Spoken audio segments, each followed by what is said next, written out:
Shalom, selamat pagi, salam sukacita bagi kita semua, Bapak Ibu Saudara-saudara. Sebelum kita memulai aktivitas kita, saya mau mengundang Bapak Ibu Saudara-saudara untuk mendengar firman Tuhan. Namun sebelum kita mendengarkan firman Tuhan, mari kita berdoa.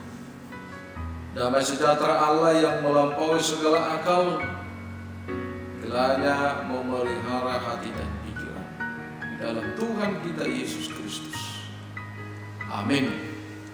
Bapak Ibu yang terkasih, firman Tuhan yang menjadi renungan hari ini, Jumat 13 Agustus 2021, tertulis di dalam Mazmur 63 ayat 8. Saya akan bacakan kepada kita. Sungguh engkau telah menjadi pertolonganku, dan dalam naungan sayapmu aku bersorak-sorai. Sungguh engkau telah menjadi pertolonganku, dan dalam naungan sayapmu aku bersorak-sorai.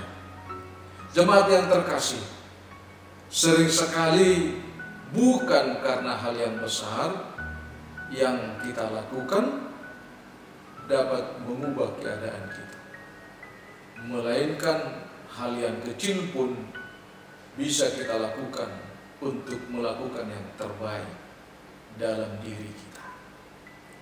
Jemaat yang terkasih, dalam mengapresiasi atau melakukan firman Tuhan dalam kehidupan kita, sering kita hanya terbuai dengan janji dan janji, sehingga kita lupa akan kebaikan Tuhan yang selalu menunggu kehadiran kita dan kedatangan kita kepada-Nya. Kenapa saya katakan kita sering terbuai dengan janji dan janji? Kita bisa mengaku, contohnya, Tuhan, sekiranya Engkau memberikan ini kepada saya, maka saya akan memberikan itu kepadamu. Atau di sisi lain, kita memakai istilah entar. Ketika kita diajak oleh teman-teman kita, abang-abang kita, orang tua kita membaca firman Tuhan di rumah, maka kita katakan, entar nanti saya sendiri yang membaca firman itu. Karena itu Bapak, Ibu, Saudara-saudara, ketika firman Tuhan berkata dalam Matius 11 ayat 24-28, marilah kepadaku semua yang letih lesu dan berbeban berat, aku akan memberikan kelegaan kepadamu. Artinya kita bisa menjadi terbeban. Ketika kita terbeban, bagaimana kita datang kepada Yesus dengan membawa beban kita, membawa beban kita yang berat, supaya Tuhan meringankan dan melegakannya. Itulah persoalan yang kita hadapi. Bagaimana ketika kita dengan janji dan janji datang kepada Tuhan, sehingga Tuhan sangat rindu menunggu kedatangan kita, menunggu kehadiran kita. Begitu lembutnya Tuhan mengatakan, marilah semua yang letih lesu dan berbeban berat, datanglah kepadaku, aku akan memberikan kelegaan kepadamu. Berbeban berat. Apakah ketika Anda memiliki beban yang berat, ada orang yang mau menolong Anda? Apakah Anda menjawab dengan tunggu dulu, bentar dulu? Tetapi Tuhan mengajak kita sekarang, datanglah kepadaku. Mungkin Bapak Ibu Saudara-saudara, kita sangat sulit datang kepada Tuhan sekalipun kita memiliki beban, karena kita tidak mampu mengenal kesulitan kita, mampu mengenal beban hidup kita, sehingga kita tidak dapat menyelesaikan masalah itu dengan baik. Sehingga masalah yang kita hadapi berlarut-larut, bertumbuh dan berkembang, sehingga kita dijerat oleh masalah itu, dan sukacita sangat sulit hadir dalam kehidupan kita. Karena itu Bapak, Ibu, Saudara-saudara, bagaimana kita mau merasakan pertolongan Tuhan? Bagaimana cara kita untuk membuat diri kita semakin percaya kepada Tuhan? Bahwa Tuhan itu tidak hanya sebatas kata demi kata, untuk menyelesaikan persoalan kita. Tetapi Tuhan itu bertanggung jawab dengan persoalan kita dan membuang persoalan itu dalam kehidupan kita. Karena Dia katakan, aku akan memberikan kelegaan kepadamu. Mungkin kita tidak mengenal persoalan kita, tetapi Tuhan mengenal persoalan kita dan mampu melakukan apa untuk mengatasi persoalan itu. Bukan meraba-raba. Karena itu Bapak Ibu Saudara-saudara, dalam hidup satu hari ini Tuhan tidak hanya memberimu sukacita supaya hidupmu bahagia, tetapi Tuhan juga pasti memberikan kepadamu jalan yang sulit supaya kamu mempunyai pengalaman yang baik. Itu Bapak Ibu Saudara. Ketika kita bersandar kepada pikiran kita, kita hanya menginginkan hidup ini penuh dengan sukacita dan penuh kebahagiaan. Namun di dalam persekutuan kita dengan Tuhan, Dia katakan, Tuhan tidak akan memberimu sukacita supaya hidupmu bahagia, tetapi Tuhan juga memberikan kepadamu jalan yang sulit supaya kamu mempunyai pengalaman yang baik. Jemaat yang terkasih, bagaimana kita memberi pengakuan dan membangun suatu harapan yang pasti dalam satu keyakinan, sungguh Engkau telah menjadi pertolonganku, dan naungan sayapmu aku bersorak-sorak. Sungguh Engkau telah menjadi pertolonganku. Kapan? Kapan saudara minta tolong?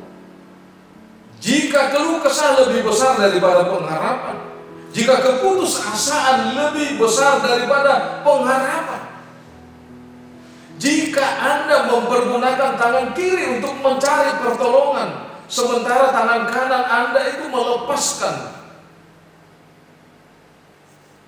kekhawatiran, melepaskan beban.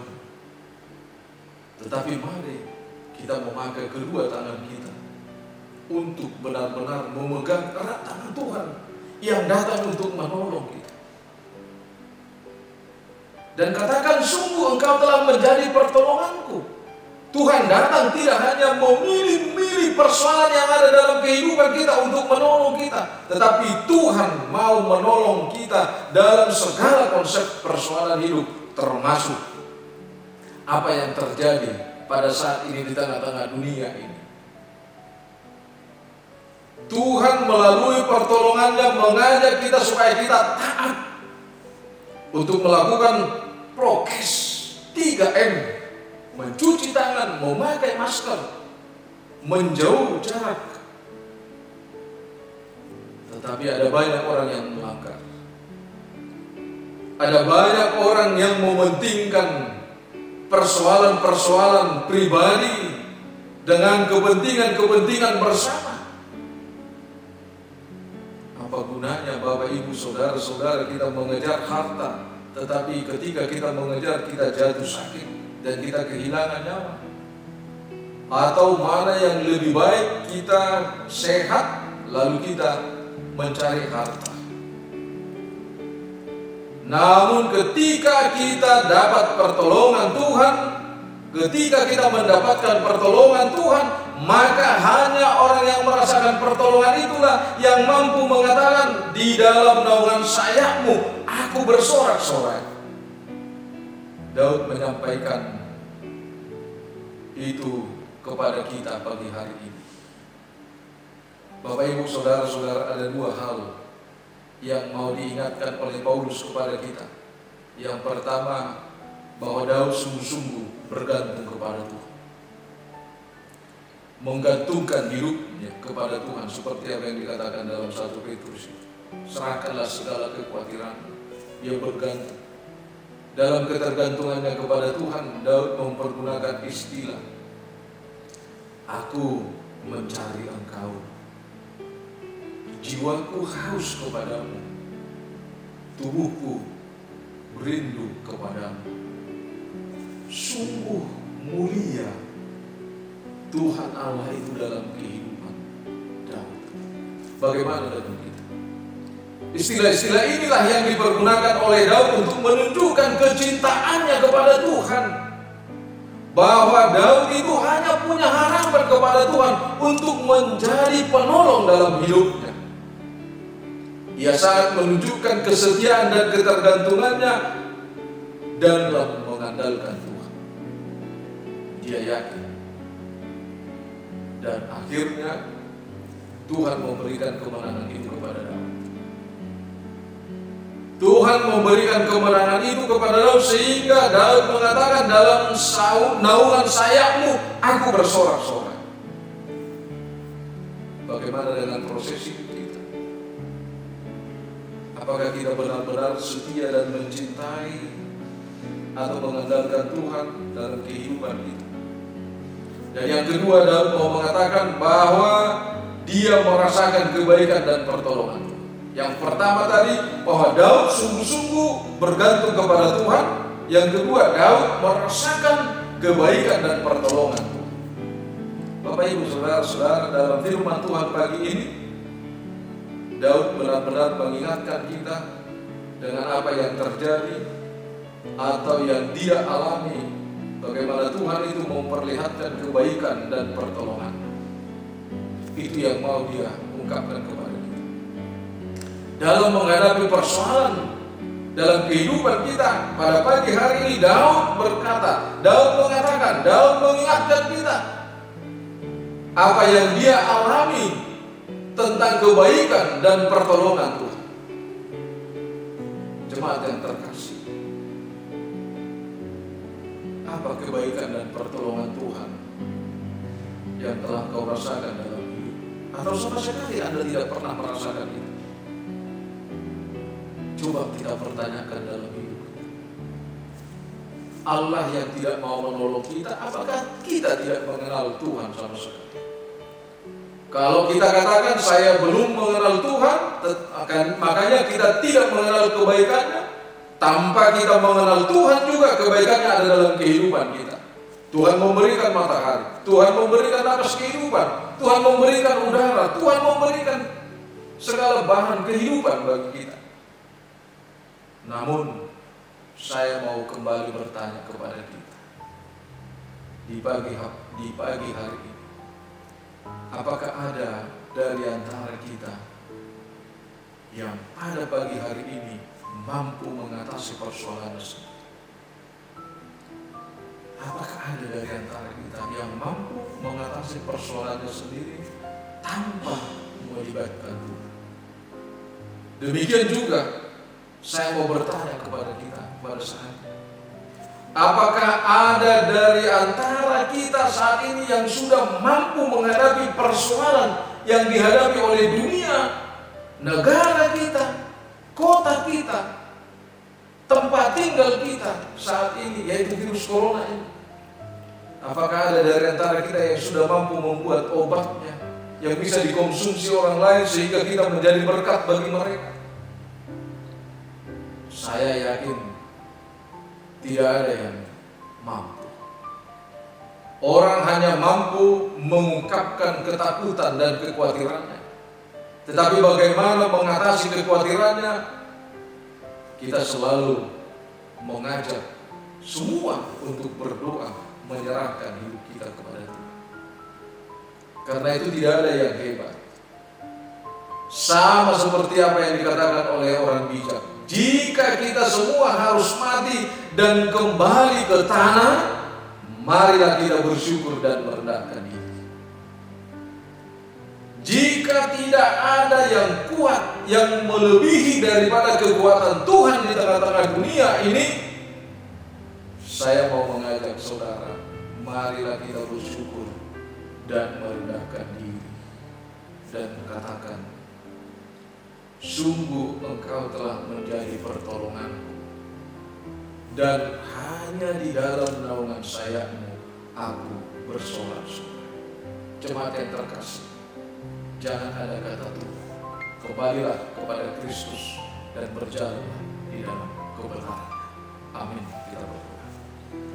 Segala puji syukur bagi-Mu Allah Bapa yang bertata dalam kerajaan surga, buat penyertaan-Mu Tuhan pada pagi hari ini.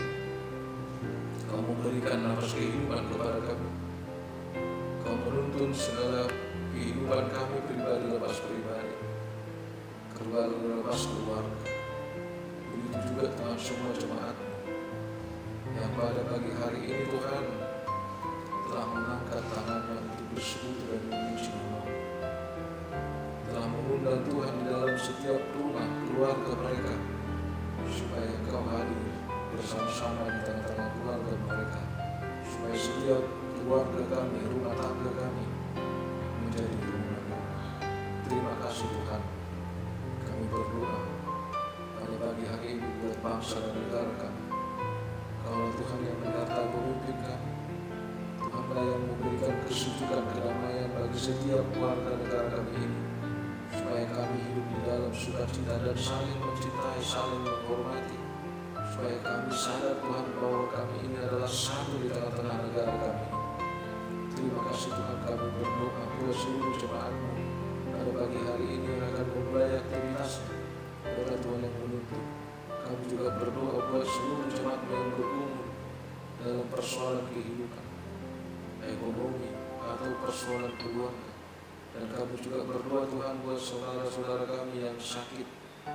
Tolong Tuhan urapi dan balut mereka. Angkat setiap penyakit yang ada di dalam tubuhnya Tuhan, berkati obat dan makanan yang mereka khusus. Berkati setiap medis, berkati juga keluarga Tuhan. Kami berdoa buat gereja-Mu HKBP, pemimpin tertinggi di tengah-tengah gereja-Mu, sampai para pelayan yang terendah yang ada di pos pelayanan, dan begitu juga para jemaat-Mu Tuhan. Tolong kami Tuhan, angkat tangan-Mu untuk memberkati kami, menyertai kami Tuhan, dan mampukan kami untuk menjadi orang yang bijaksana, untuk melayani dan melakukan pelayanan di tengah-tengah gereja-Mu, supaya gereja-Mu menjadi saluran berkat di tengah-tengah dunia ini.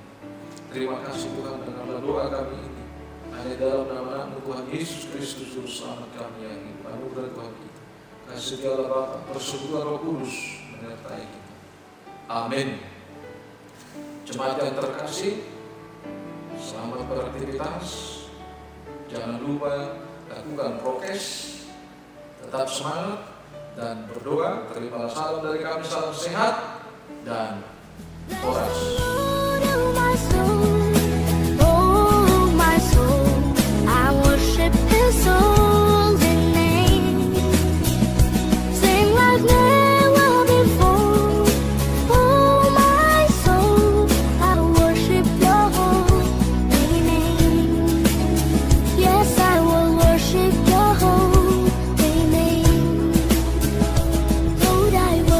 Your